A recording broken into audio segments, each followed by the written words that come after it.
SwayamPrabha. Digital India. Educated India.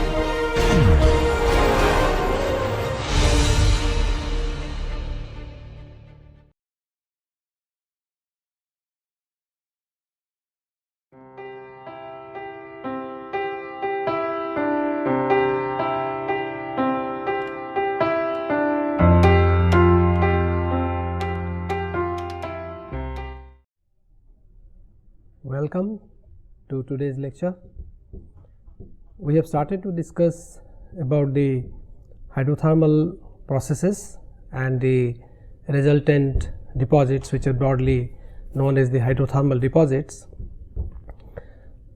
These deposits occurring in wide diverse spectrum of geological environments and of almost all metals that we have discussed so far, bearing a few exceptions.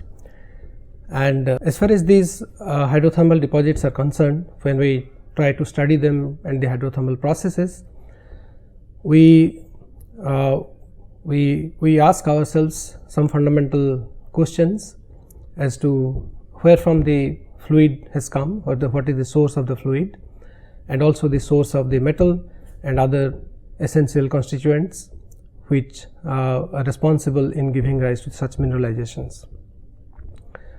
Let us have a look at the spectrum of hydrothermal mineral deposits.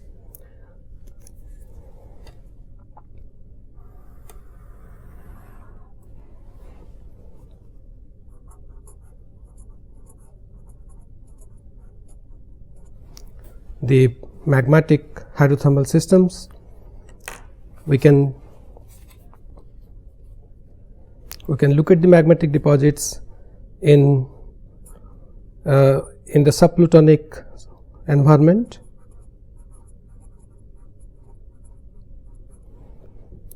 and when the magmatism is dominantly a felsic magmatism, like a calc-alkaline magma generated in the convergent plane boundary. So, these we can classify as the felsic systems. The deposits which we have dominantly are the porphyry, copper, molybdenum, gold and tin. We do have the skarn environment, mostly giving rise to tungsten, tin, and sometimes there are gold and iron molybdenum skarns which are also known. They are a very distinct class of deposits. And we have the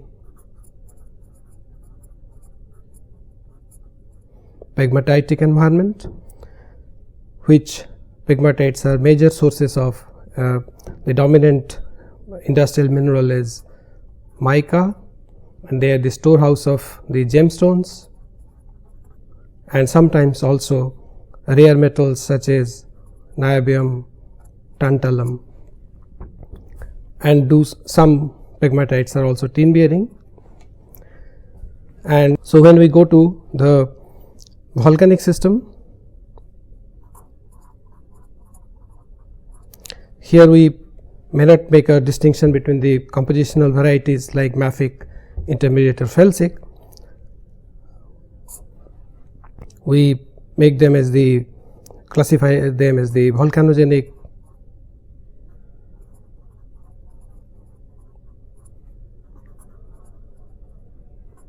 massive sulfide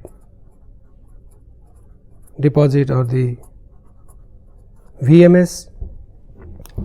They are a spectrum of deposits with copper dominant to copper, zinc and lead, zinc, copper mineralization. They occur in the divergent plate boundaries like the present day analogues what we have seen on the in the form of the sulfide chimneys and black smokers. These are essentially, these volcanogenic massive sulfide deposits could be broadly classed under the submarine.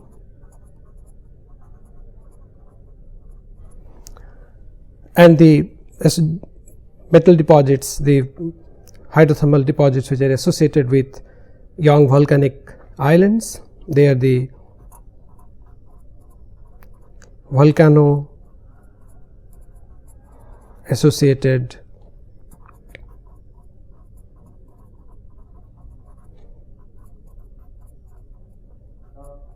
epithermal deposits. They give rich sources of copper, silver and gold. All are distributed on the fringe of this Pacific Ring of Fire. Here in the Chilean Andes region, in some of these regions here, and in these regions, they are the deposits which are distributed, these volcano associated epithermal deposits. We will see their variants. Then we have the sedimentary environment.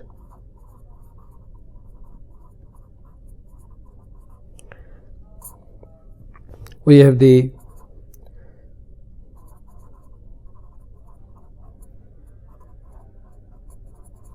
sediment hosted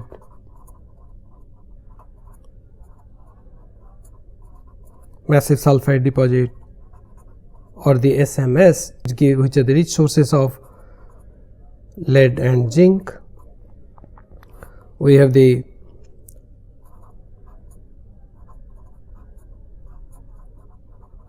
stratiform, sedimentary stratiform copper, the SSC. They are rich sources of copper. The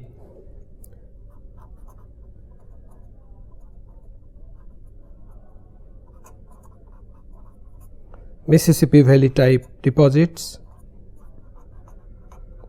MVT. They are the rich sources of lead and zinc. And then we have the deposits of uranium. So we can still broadly classify them under the sedimentary class, where we have the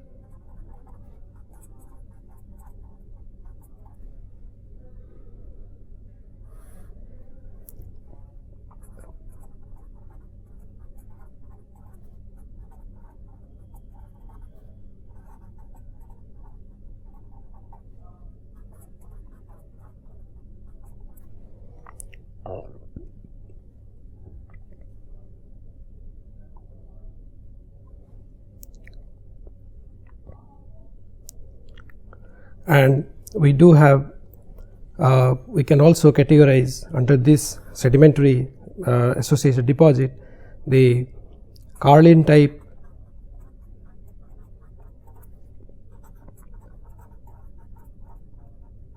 gold deposits, which are essentially associated with accretion zone in the continental margin, like in the western, in the state of Nevada in United States. And recently they have been a zone of active crustal extension, and they give rise to a very complicated set of processes giving rise to these gold deposits. So these are the deposit types which we will be, and there are some special type of deposits such as the iron oxide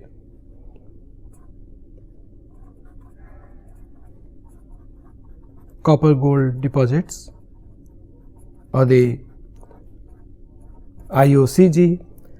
They have recently come out to be very rich sources of copper, uranium and gold, exemplified by the Olympic Dam deposit in Australia.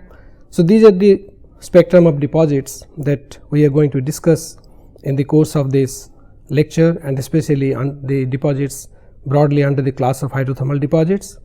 We will be trying to address the processes in terms of the source of fluid, source of metal, the dominant mechanism of the transport deposition processes operated by the fluid in different crustal domains.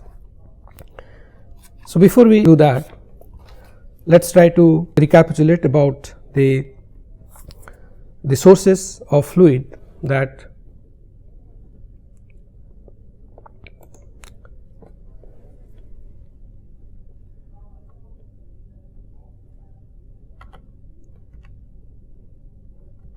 okay. So, essentially let us try to look at the fluid. We broadly we have discussed about the possible sources of hydrothermal fluid. They are meteoric fluid or meteoric water is essentially water rich fluid. So, we can use either the word fluid or water meaning the same.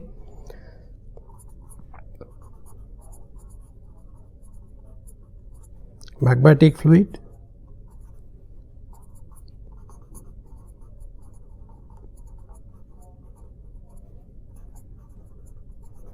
metamorphic fluid,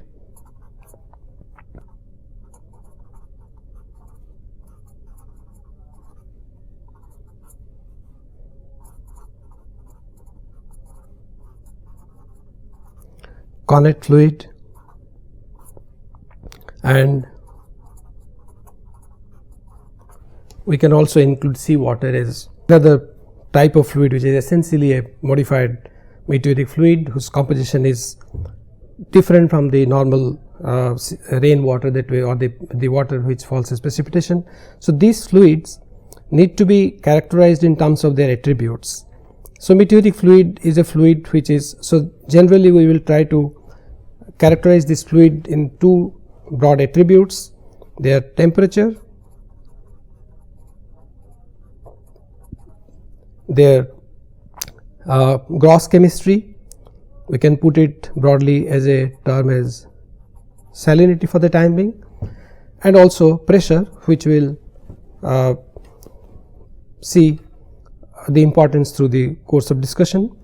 So, if we try to broadly characterize these different fluid sources, then the meteoric fluid are the ones which are likely to be of low temperature and also low salinity, and this fluid invariably would be oxidizing in nature. Magmatic fluid by default would be high temperature and of variable salinity.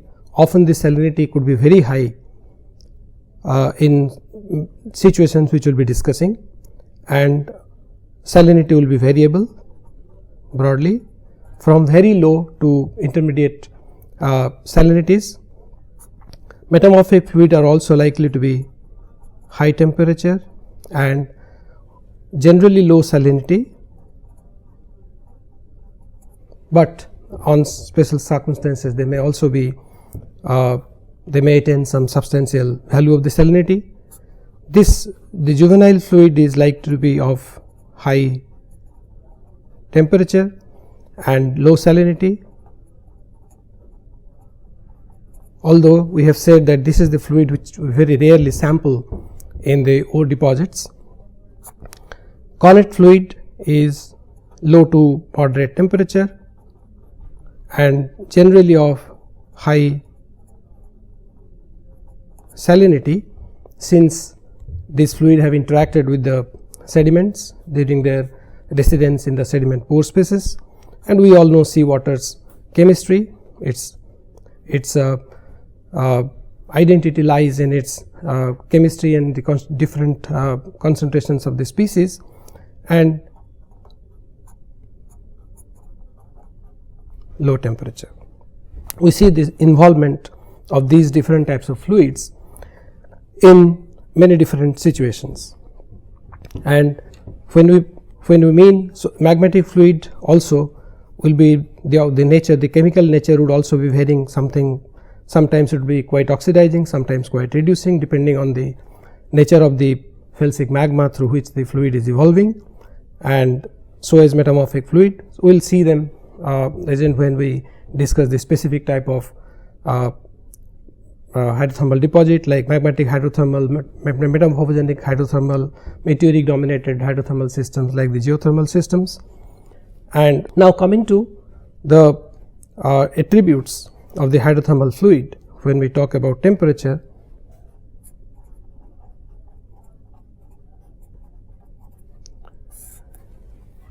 Generally, while dealing with these deposits without getting much deeper into their genetic aspects, still we try to characterize these deposits. So, we generally have to ask what is the temperature range in which this deposit formed, and in the previous lecture we gave a bit of an introduction to this, that what are the sources from which we could derive the information on the temperature of the ore fluid, in which we discussed about the oxygen isotope signature of the minerals in the ore.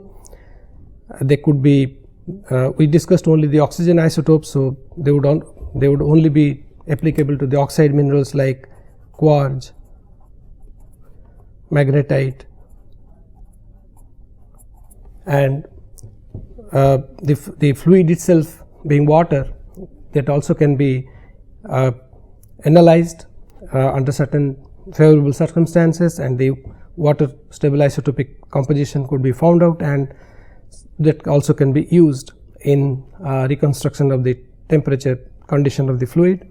And we considered such kind of exchange reaction and derived expressions such as the 1000 ln alpha will be equal to something like A into 10 to the power 6 divided by T square plus B, where A and B are parameters that are worked out for different pairs of minerals or mineral water systems. This temperature is in Kelvin, and the delta notation we saw that delta 18O of any particular mineral is expressed as the 18O by 16O in the mineral minus 18O by 16O in the standard,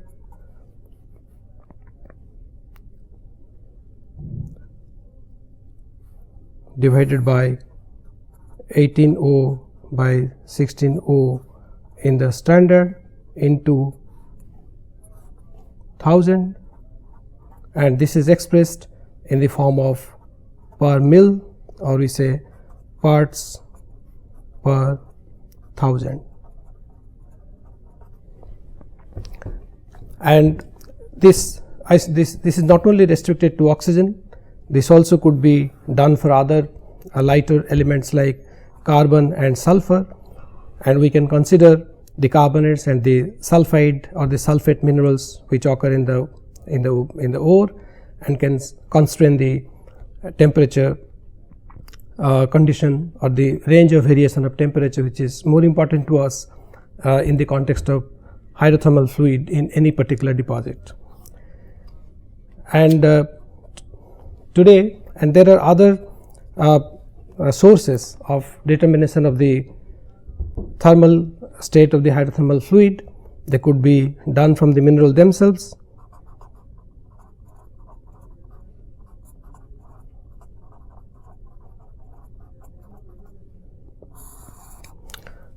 The ore minerals like the sulfide minerals are characterized by non-stoichiometry, which essentially means that the composition of these sulfides generally are not the original conditions of original signature of the compositional signature is generally not preserved, and the composition generally get readjusted or changed from the condition of their formation to the later decrease in the temperature conditions or the changing environment.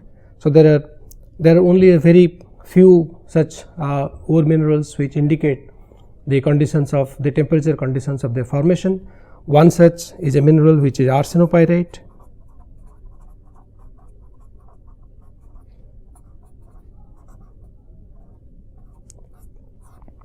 and this mineral is essentially can be considered as a solid solution 1 plus x and S 1 plus x, and this exact mole percent of the arsenic in this arsenopyrite mineral under special conditions can be used as a thermometer, which is shown here,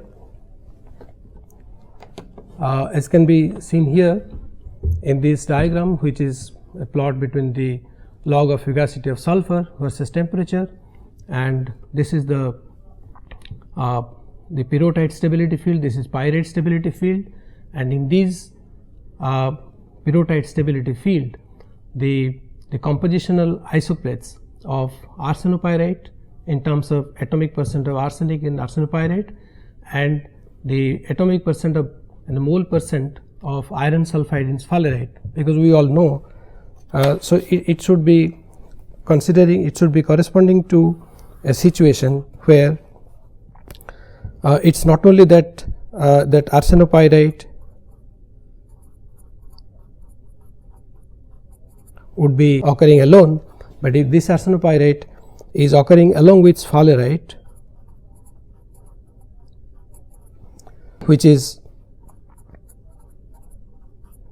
FeZnS, and the compositional variations in FeZnS can be expressed as mole percent of FeS. So, this mole percent of FeS in sphalerite as well as this arsenic atom percent in arsenopyrite, they are indicating the temperature condition is very much subject to under known or fixed values of the fugacity of sulfur, and with which only we can constrain the temperature, like as it is shown here. So, if here we see the intersecting isoplates of atom percent of arsenic in arsenopyrite and the mole percent of FeS in sphalerite. So, once we determine the composition of the coexisting arsenopyrite and the sphalerite within the pyrrhotite stability field here, then we will be able to exactly pinpoint the temperature at which the arsenopyrite formed, and we presume that this arsenopyrite has formed from the fluid, and essentially we are estimating the temperature of the fluid there. We do also have, on certain circumstances, we will be able to determine the temperature of the hydrothermal fluid from the mineralogy or the mineral assemblage that we see in the ore. Just for taking a small example here, if we take a mineral like galena and another mineral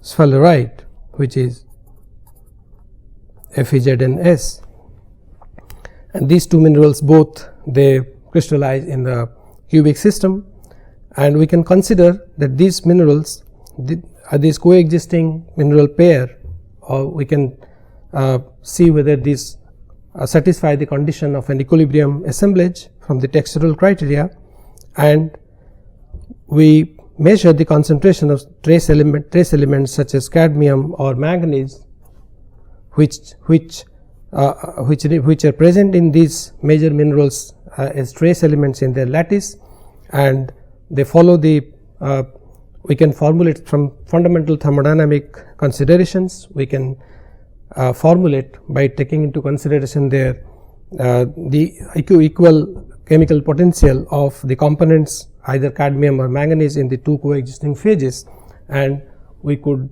formulate. I am not getting into the details of this formulation, but we can still formulate some thermometric expressions like one which is shown here. Log Kd, cadmium sulfide in sphalerite galena pair, can be formulated as a function of temperature knowing the pressure. So, there are ways and means to constrain the temperature of the ore fluid, like the two such cases that we have considered. One is use of the stable isotopes of oxygen, carbon and sulfur, and sometimes the composition of the mineral themselves, such as arsenopyrite, or using certain methods such as the trace element concentration in major phases and formulation of the thermometry to estimate the temperature.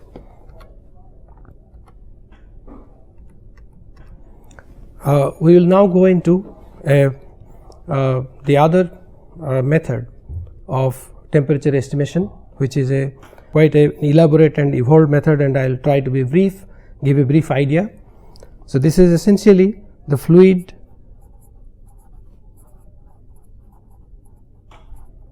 inclusion. We can broadly say that study of the fluid inclusion or fluid inclusion thermometry. We use a word microthermometry, and I will be justifying that use of the word microthermometry in the course of the discussion. So, fluid inclusions are tiny fluid filled cavities inside the minerals which precipitate from the hydrothermal fluid.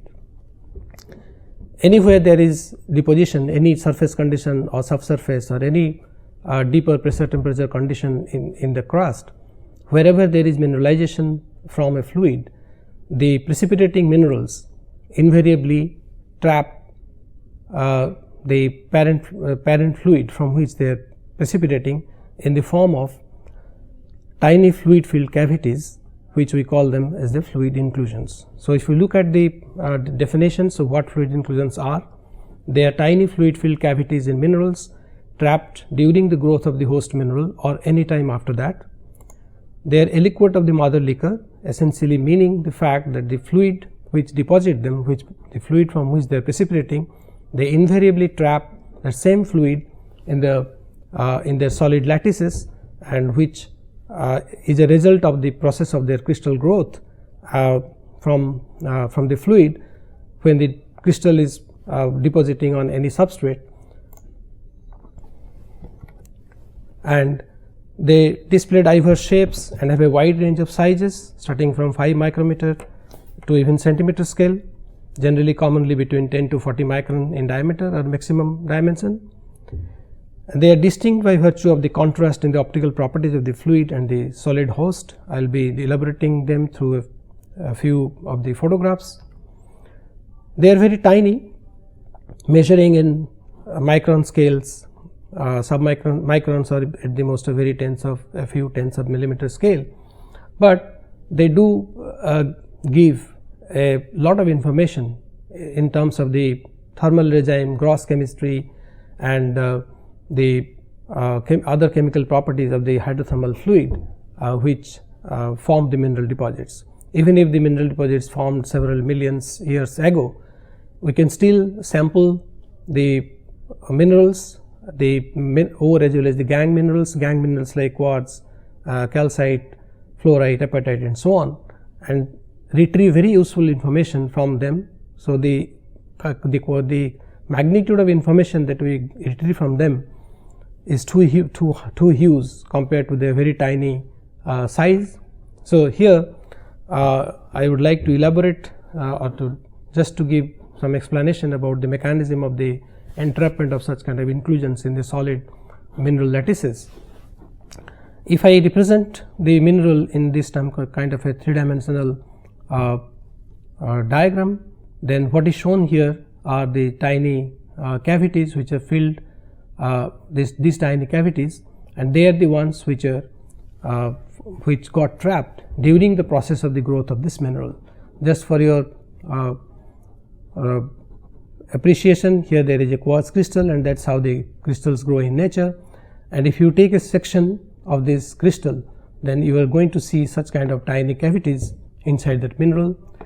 Fluid inclusions do also form anytime later after the mineral is formed on fracture planes, because the fracture planes become the locales for later fluid to percolate through, and also deposit the fracture field is sealed or healed by the same deposition of the same material of the host mineral, and during the process innumerable number of small tiny inclusions are trapped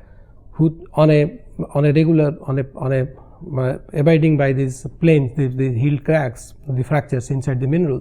If you take a section of this, then you do see these inclusions which are a part of the random three-dimensional network, as well as some of the inclusions which are aligned on trails, and this is an example of a sample of a fluid inclusion trail with occurring in a host mineral quartz. You could see the dimension where it is only about 20 micron scale. So, we will continue discussing on this topic. Thank you.